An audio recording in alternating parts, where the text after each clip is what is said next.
Intambara iri hagati ya Isiraheli, Irani n'uruhare rwa Amerika biri gutuma abantu benshi bibaza bati ese isi iragana he? Akaga isi irimo karayiganisha ahagana he? Abantu benshi batekereza ko ibi bibera kure yabo, ariko ingaruka zabyo zitugeraho kandi cyane, kandi twese. Isi yose, ibihugu binini, ibihugu bitoya, ibihugu bikize, ibihugu bikennye, byose biri guhura n'aka kaga k'intambara. Abakomeye n'aboroheje, abakuru n'abatoya, twese biri kutugeraho nubwo bitatugeraho mu buryo bumwe cyangwa se ngo tubyumve kimwe twese. Reka turebere hamwe ingaruka z'iyi ntambara. Ingaruka ya mbere, esanse yarazamutse cyangwa se ibituruka kuri peteroli. Ibyo ngibyo biri kubera hafi ku isi yose. Mu burasirazuba bwo hagati ni ahantu hari peteroli nyinshi. Iyo intambara ihabereye, ni ukuvuga ngo uburyo bwo kubona peteroli n'ibiyikomokaho byose burahungabana. Ibi bituma esansi ihenda, transport igazamuka, ubuzima bugakomera muri rusange. Hari icyo tubona cy'inyuma. Inyuma ubuzima tubona buhungabanye. Ni ukuvuga ngo mu buryo bw'umubiri. Ariko nagira ngo tuzatinde mu buryo bw'umwuka cyane, kuko ahangaha niho shingiro ry'ubuzima bufite intego.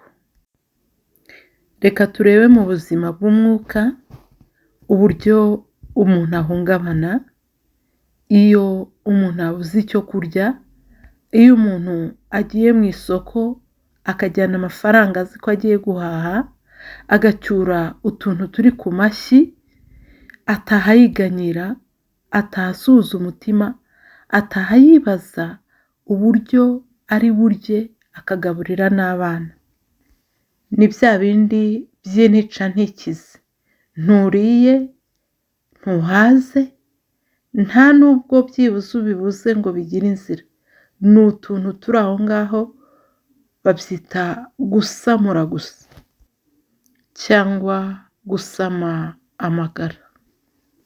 Mwibuke ko tujya duca umugani uvuga ngo amagara aramirwa ntayorwa.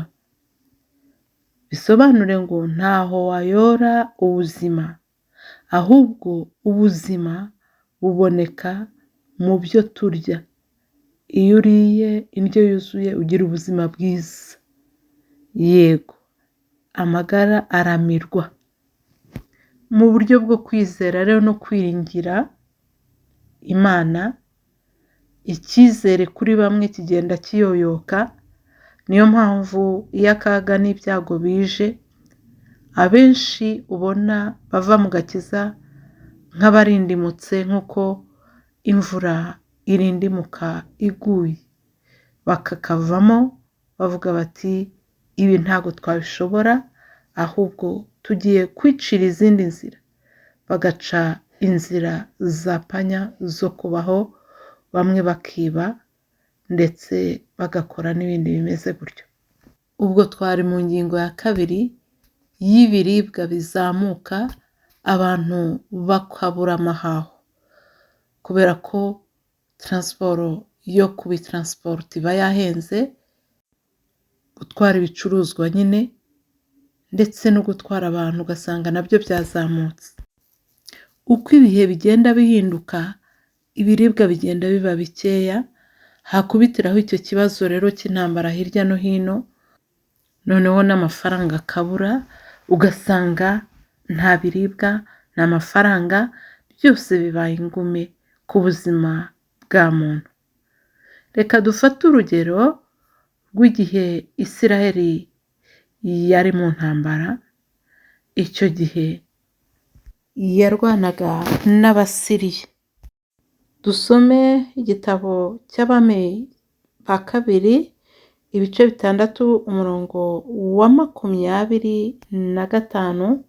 Haranditse ngo maze i Samariya hatera inzara mbi cyane, barahagota ndetse kugeza aho baguriye igihanga cy'indogobe ibice by'ifeza 80 n'igice cya 4 cy'agakondwe kamwe k'amahurunguru y'inuma ibice by'ifeza 5.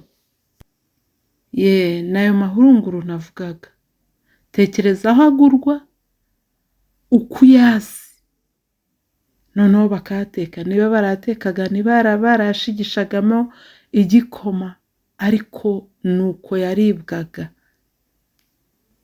Izo ni ingaruka z'intambara, ingaruka zo kubura ibiribwa, ingaruka zo kugotwa. Urumva ubwo twageze mu gice cy'ukuntu ubukungu buhungabana kubera ibyo bibazo by'intambara, kugera aho abacuruzi babura ibyo bacuruza, bagacuruza amahurunguru y'inuma kandi abantu bakaza bakayagura. Imana itugirire neza.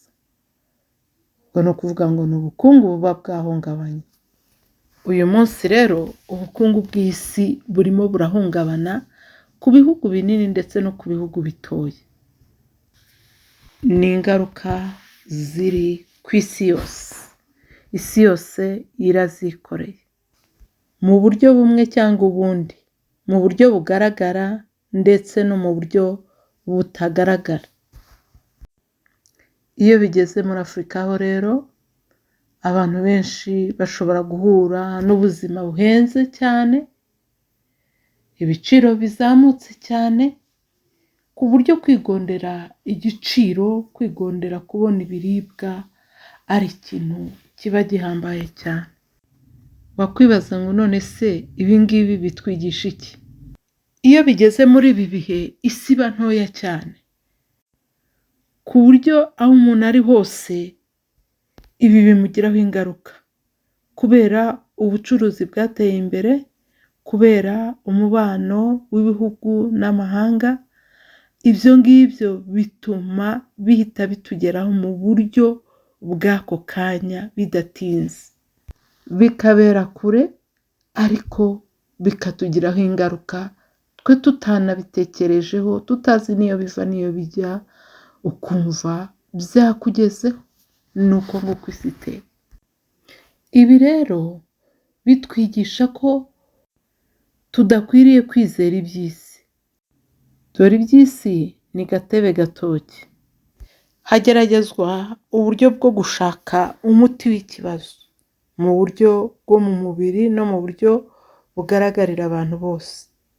Ariko buriya Imana ivura imitima niyo yakemura ikibazo nk'iki ngiki, kubera ko iyo ijya mu mutima w'umuntu ikamukonvenka, ikajya mu wundi ikamukonvenka, none igashyiramo imbaraga zayo.